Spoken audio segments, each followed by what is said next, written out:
इस पथ का उद्देश्य नहीं है श्रांत भवन में टिक रहना, किंतु पहुंचना उस सीमा तक जिसके आगे राह नहीं।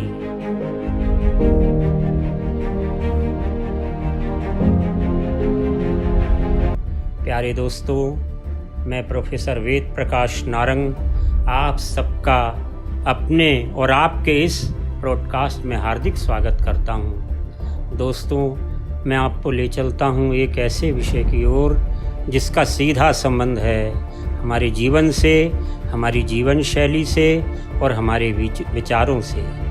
विषय क्या है? विषय है लक्ष्य।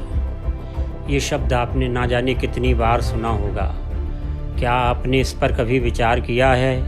क्या आपने अपना लक्ष्य निर्धारित कर लिया है?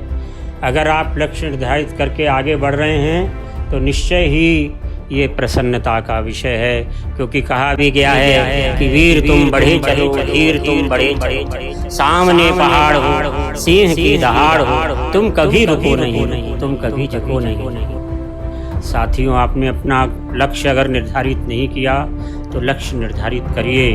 मुझे स्मरण आती है एक कहानी जो आचार्य विनोबा भावे से संबद्ध है। एक विद्यार्थी 12वीं की परीक्षा के बाद उनके पास पहुंचा और अपनी प्रसन्नता व्यक्त की कि सर्वोच्च अंकों से वह पास हुआ है। गुरुजी ने, आचार्य जी ने बहुत बहुत आशीर्वाद दिया और पूछा, तुम्हारा लक्ष्य क्या है?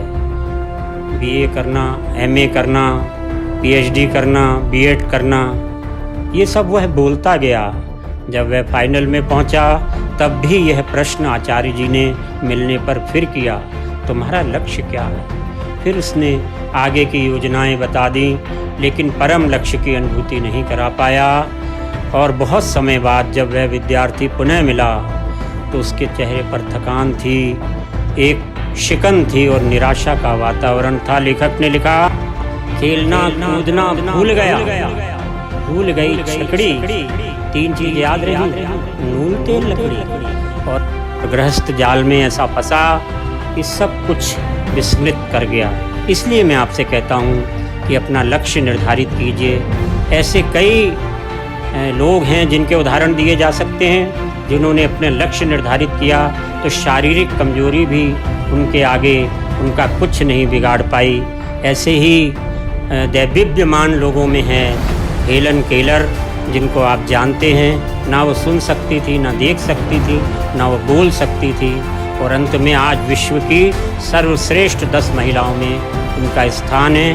उनके द्वारा लिखी गई किताबें पढ़ी जाती हैं, उन पर शोध अनुसंधान किया जाता है। मुझे प्रांजल पाटिल की भी याद आती है, जो दृष्टिबाधित होने के बाद भी प्रथम IAS महिला बनी देश की। ऐसे अनेक उदाहरण हैं युवाओं के।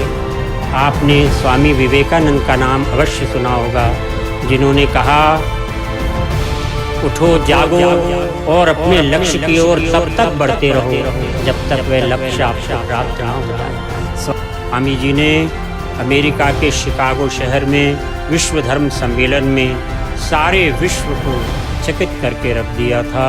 हम स्वयं को अगर पहचान लें और लक्ष्य का निर्धारण कर लें तो निश्चय ही हम दुनिया के सर्वश्रेष्ठ व्यक्ति बन जाएंगे और इतिहास में हमारा नाम स्वर्ण अक्षरों में अंकित हो जाएगा।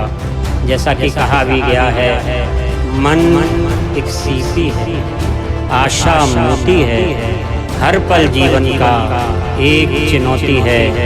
क्या आप चुनौतियों को स्वीकार करने के लिए तैयार हैं?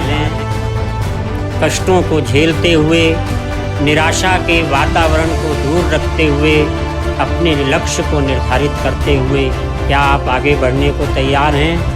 अगर आप तैयार हैं तो अभी से अपने लक्ष्य की ओर निरंतर बढ़ चलें। वंदे मातरम।